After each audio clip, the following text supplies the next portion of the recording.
Welcome to Leadership to Go. My name is Pari Namazie. I am an executive and leadership coach and the managing partner at Unilever. Join me as I explore leadership insights from all walks of life. So it's a pleasure to be here today on Leadership to Go with Sulaiman Ansari. Sulaiman, a very, very warm welcome to you. Sulaiman and I apparently knew each other a long, long time ago, but I don't have any recollection of that because my memory is going. But Sulaiman has a better memory than me. But coming to you, Sulaiman, just let me do a short introduction and then I hand it to you. Sulaiman is a global C-suite executive with over 28 years experience, so a little younger than me, I think. Actually, you're 1 year older than me. And your entire career has been, it's been such a diverse and exciting career working with different multinationals all over the world, working in 6 continents. You had your longest time, I think, with Unilever, currently with Lipton, before that with PepsiCo and Gillette and Supreme Foods. It's been a very, very interesting career and still so much awaits you ahead of you. So very, very warm welcome. Thank you for being with us today, Sulaiman.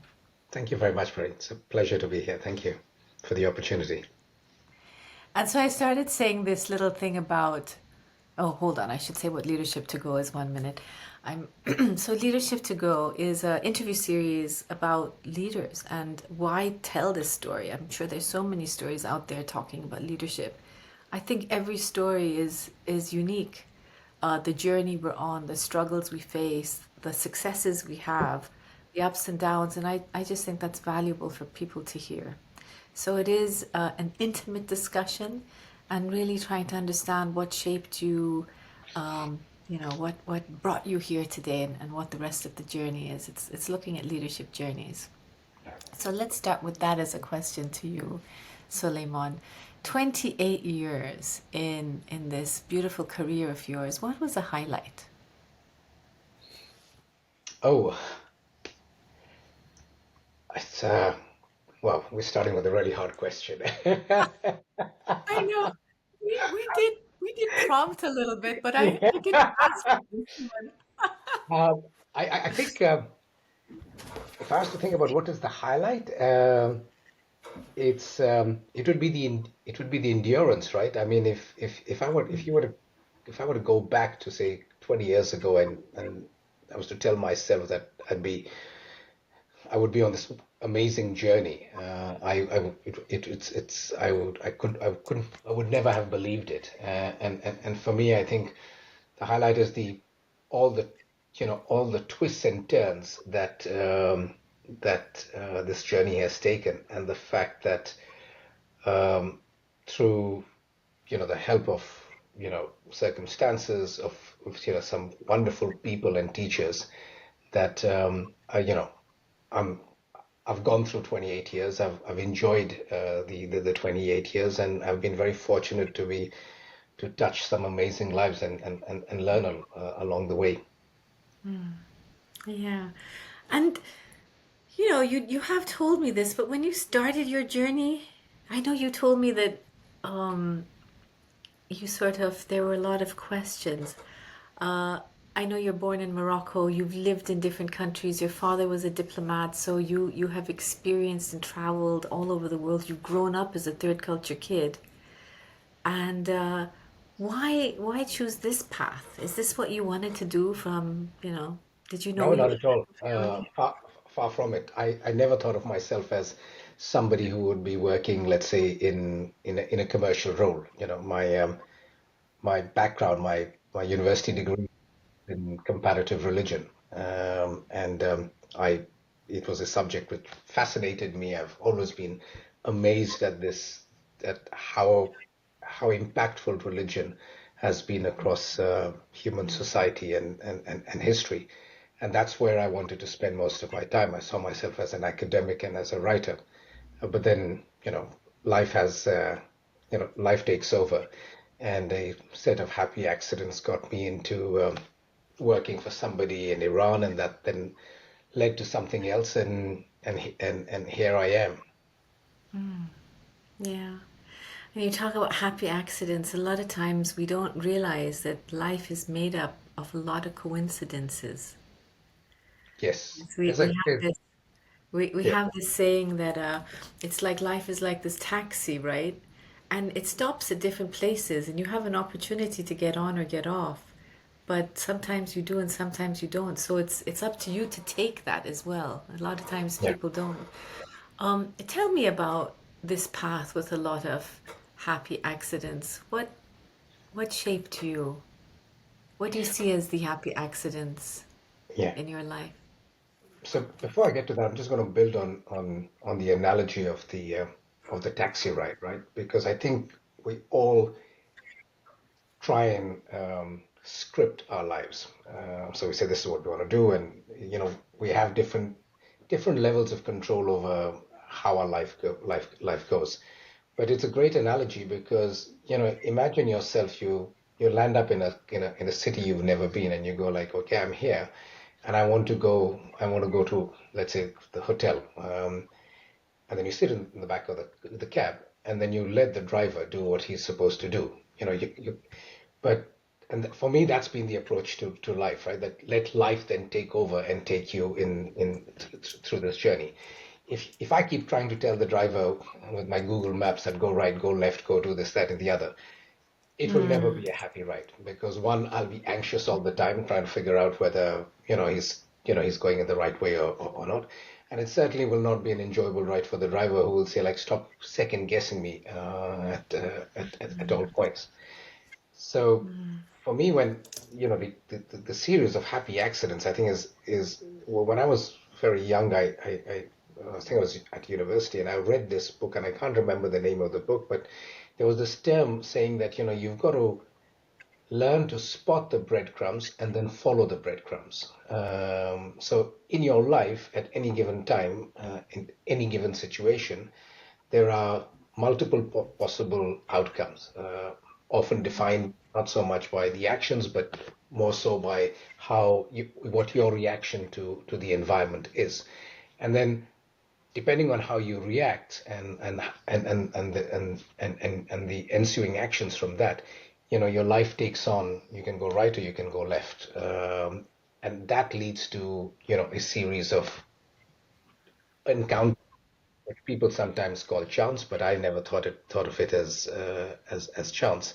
And you go from one thing to the other. So if I think about, how all the accidents in my life, every major, let's say, and since we're talking about my professional life, every major move in my life was a series of accidents. I'll take an example. I was working for Pepsi Foods in Riyadh. This was in the early 2000s, and at that time there was a lot of terrorist activity taking place in Riyadh, and I remember a couple of the compounds where we were living got bombed, and my wife said, "Okay, you know what? I can't stay here. I don't want to raise kids like this." And she said, "We're packing up our bags and we're leaving." And I said, like, we can't just leave. I don't have a job. I don't have this, that. And she said, like, no, let's make the decision to leave, and then things will figure themselves out. Lo and behold, I took the decision to leave, and within weeks of that, I stumbled onto an offer from Gillette, and that got me to move to Gillette. And like this, every time there's been something or the other which has triggered it, which has led to a change. it's interesting you say that, like the word happy coincidences, and you sort of said the breadcrumbs, right? You have to follow them, know where they are, and then follow them. But a lot of times I find people don't have that. What is it? Is it a gut feeling? Is it a... Because sometimes we might take a decision which is the wrong one for us. And did you do anything like that on your path? Oh, absolutely. I think, Unhappy. yeah, yeah. I think, uh, I think, decision making is a skill that you acquire, right? And like any other skill, it requires practice. So you learn to take you learn to take good decisions by taking a lot of decisions. And like everything else, any skill means you fail over and over again. And I have, and I continue to feel like that's, I continue to take decisions which are not, which have suboptimal outcomes, whether professionally or personally. And I think that's part of one's journey of evolution. But the difference being that as you get better at this, if you take a bad decision, you can course correct a lot faster. I think if somebody said that they've never taken a bad decision, then I've said like you probably never pushed the envelope far enough, because if you push the envelope far enough, you will fail. And success comes from learning how to, fail rapidly and correct course quickly. I love that you say that, it's pushing the envelope far enough. And I find so many people are afraid to do that. And that's the test, right? That's also growth. There are too many environments where the environment, and this is talking about the organization environment, doesn't allow you, or a leader doesn't allow you to fail because you're afraid or the environment isn't right, and so tell me a little bit about that environment, Suleiman, because you can either work with a leader who pushes you, pushes you in that direction and wants you to even fail and come back from that and supports you through that. And then there are others that just want to control that as much as possible because they want their numbers or they're risk averse or whatever. How does that measure up in your world? I think so. If I look at my own journey, I've worked with line managers and leaders that have been both, and I think all of us need to be able to navigate both of those, because there is no such thing as a perfect career where you only work with the kind of people you want to work with. You have to be able to work with both types.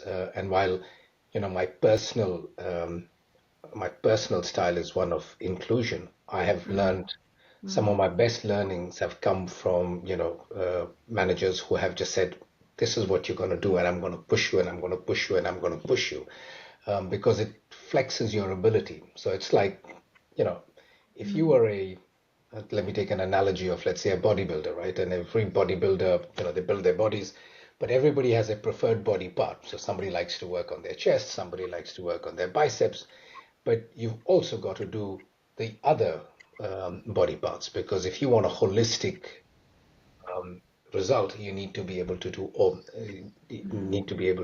all of these. And as a as an employee, as an executive, and as a leader, you have to be able to flex these different styles. You may have a personal style, which is let's say your go-to, but you must be able to play these different styles, because there will be circumstances where you have to be very direct, very draconian, and there are other times when you can be more flexible, and that's defined by the circumstances you're in and the team you work with. And good leadership is being able to sort of curate these different solutions, right?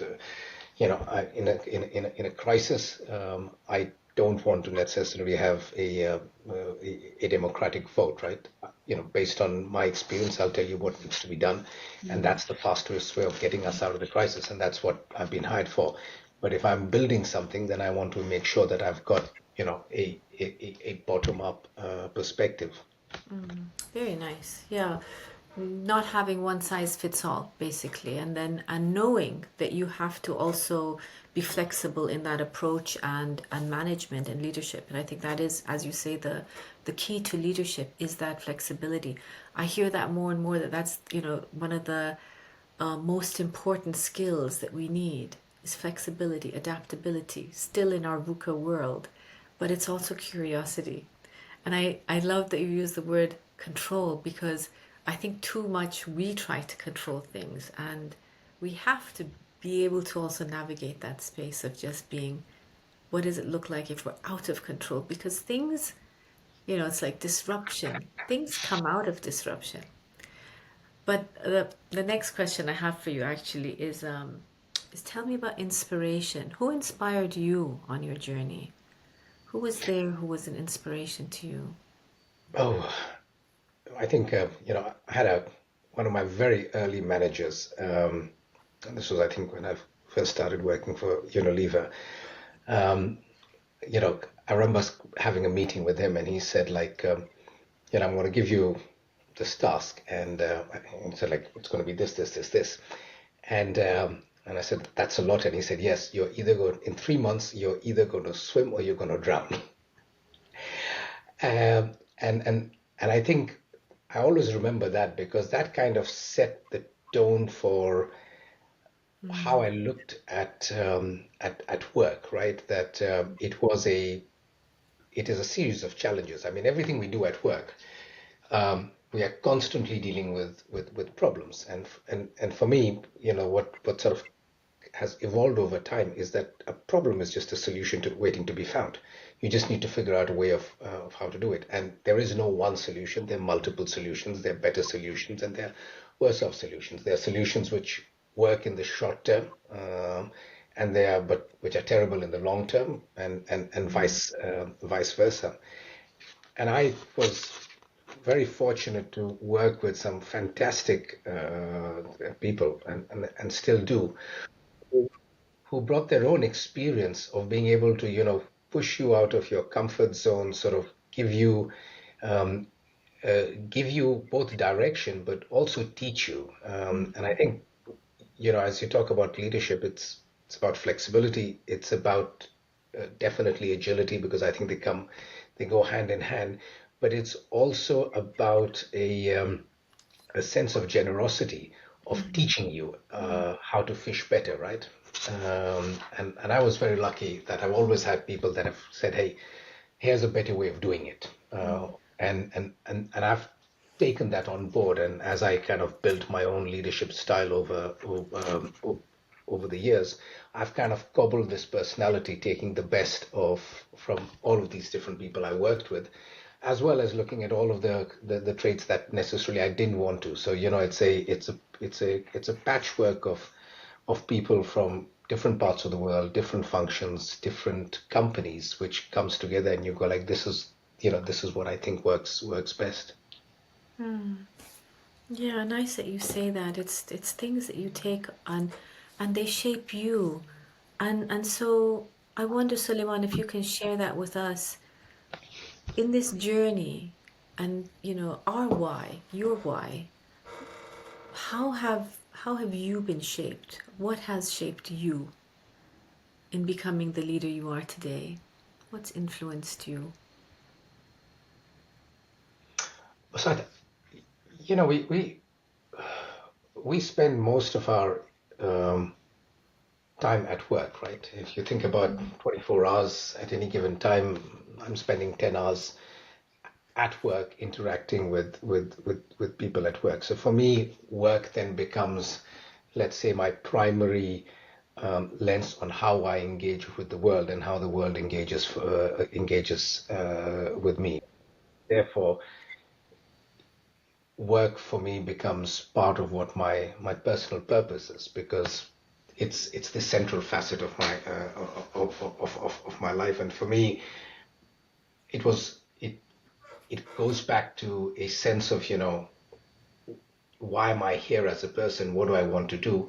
And this need for, self-actualization. So for me, work is essentially a platform, a vehicle for self-improvement, to become a better person through the kind of work I do, to create the kind of environment that I believe in, and allow then people I interact with, whether they are people, whether they're peers or they are subordinates or they are people above me, influence that in ways that I think is best for the business. And it comes back to then being able to flex your personal style to be able to do that. Um, I like that you see that as self-actualization and you mentioned this about self-improvement. You talked to me about that as well. So how have you become a better person? oh, well. It's a great question. I'm not necessarily, I don't know whether I've become a better person. I think I've become a slightly wiser person. I think better is a loaded question. I think I've become a wiser person because the process of sort of learning for some great people, teaching people, being challenged, being constantly under, having had the opportunity to do assignments under pressure, has helped refine my personal sort of both my personal ethos of when I was younger I used to say it's about work hard and play hard.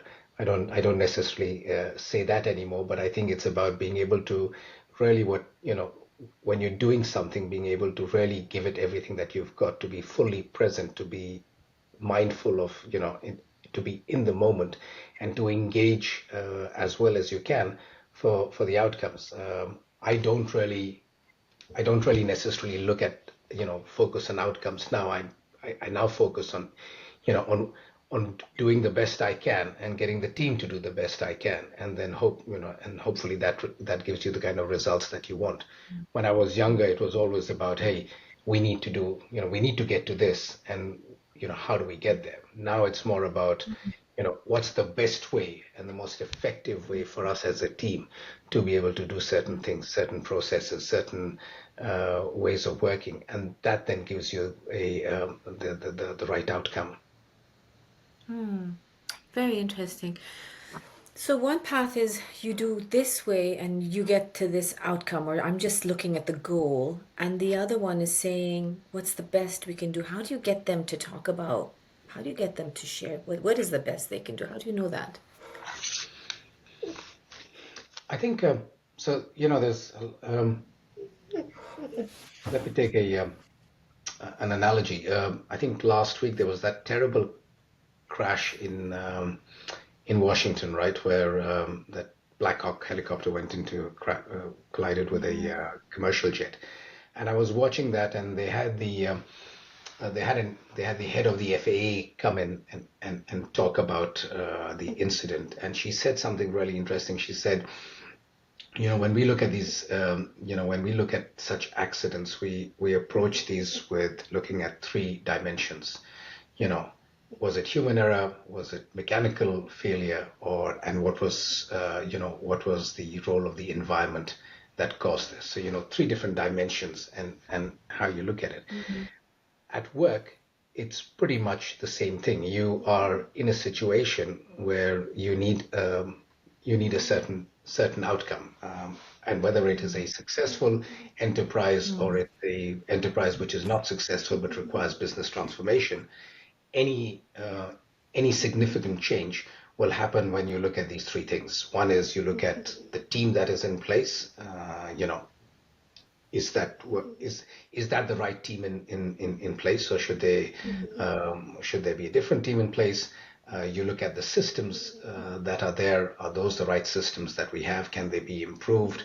Are there changes that are required? And then, of course, you look at the environment within which all of this is happening to see, are you setting yourself realistic targets or not? Because very often, in a business environment, people set themselves, targets which are not necessarily linked to what's happening in the larger, let's say, marketplace or the larger category. And there is no better way of setting yourself up for failure than by, than being disconnected from what's happening in the world. So true, Suleiman. I loved how you broke that down. That makes a lot of sense. Tell me a little bit about when you put a team together, what are the things you look for in a team? So I think the quick answer is contrarian views. I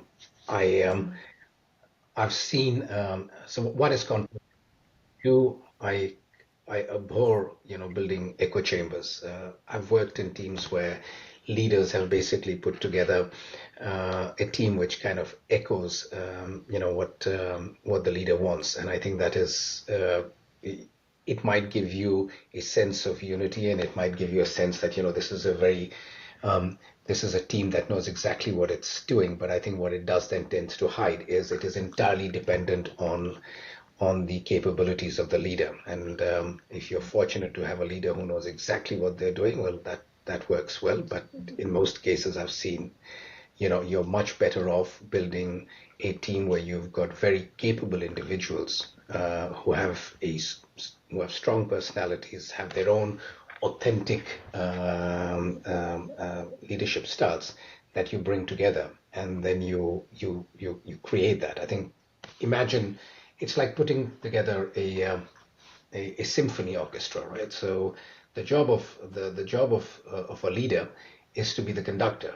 He or she is not necessarily the best cellist or the best pianist or the best instrument.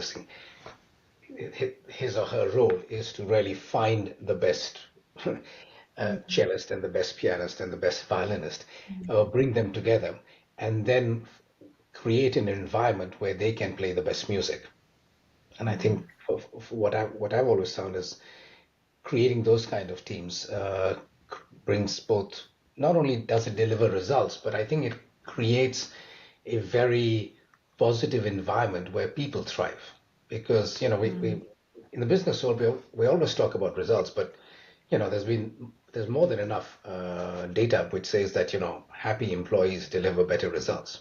So if you create a team which engages with them, which is happy, where people can say what they want and without fear of being of being judged, I think that's very important. And if I was sitting here with a team member of yours and I said, so what's Suleiman like as a leader? What would they tell me? I'd like to say I'd like to think that they say that Suleiman always asks everybody for their point of view, because it's not only that you need different functions to give you their point of view, because you can imagine any commercial decision is not based on, let's say, only what the salespeople are telling you. It's based on what finance tells you and supply chain and regulatory, etc. So you've got to get all of these views, and you try and so that's one thing that he listens to everybody, and then he takes decisions quickly. Once you've got the views in, the job of a leader is to be able to decide quickly what needs to be done. And is there a catchphrase which you're famous for, Suleiman, like a mantra which your team will tell me, Suleiman always tells us this. Is there a catchphrase or a mantra you use? What's the worst that can happen? We will fail, and then we will try again. I Okay. think I think the one thing I think failure gets a really bad rap in life, and I think Yeah. the only way you grow is through failure, and I think you should embrace failure. It doesn't mean that Yeah. you keep failing all the time, but I think you fail and you learn, and then you get better at it. So to not fail is to not have tried hard enough. And where did you fail? Oh, I failed all the time. I think, just recently we were looking at a specific project, and which was a transformation project that we had to deliver. And we took ourselves, we said we would deliver it in 12 months. We did deliver it in 12 months, but because we were moving at such speed, there were certain, unintended consequences which should not have happened. So I think this is part of life. Not everything is going to work out perfectly, but I think leadership is about making sure that you get the important things right. Okay. So we have a few minutes left, and I'm going to just throw you some short questions, and you just give me a short answer, the first thing that comes to your mind. Is that Sure. okay? Yeah. You're going to like this one. Okay. So, um, if you, as a leader, were fire, water, earth, or air, what would you be? Water. Why? Water nourishes, Nourishes. and it flows, and it's flexible, and it's agile. Okay. Nice, nice. And if you were a superhero, Oh, Batman. what would you? Batman, why? Batman. I think because Batman has no superpowers other than just hard work.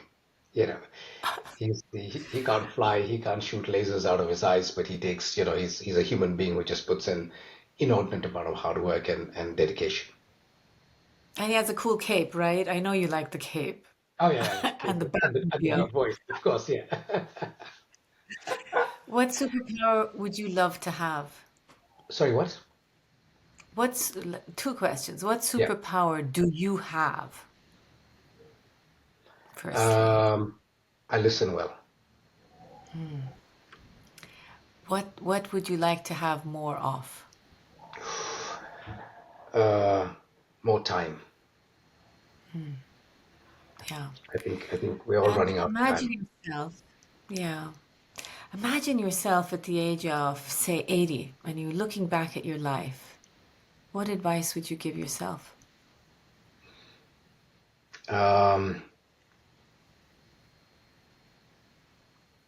I would like to say that hasn't it been fun following the breadcrumbs and and learning to rely on everything around you for this wonderful life that you've lived. And one advice that you could give younger people who are just starting their journey, what would that be? Things have a way of working out. You have to have faith, not just only in yourself, but in in the fact that this life is there for you to become a better version of yourself, and it'll test you and it'll push you, but it will always, it will always support you, and you'll find support from places that you could never imagine. But you have to have that. You have to have faith. Yeah, I love that. Suleiman, thank you so much. This has been just amazing. It's been No, so thank you very valuable much. hearing from you. Thank you so much I hope for you the. enjoyed it as much as I did. I did. I did.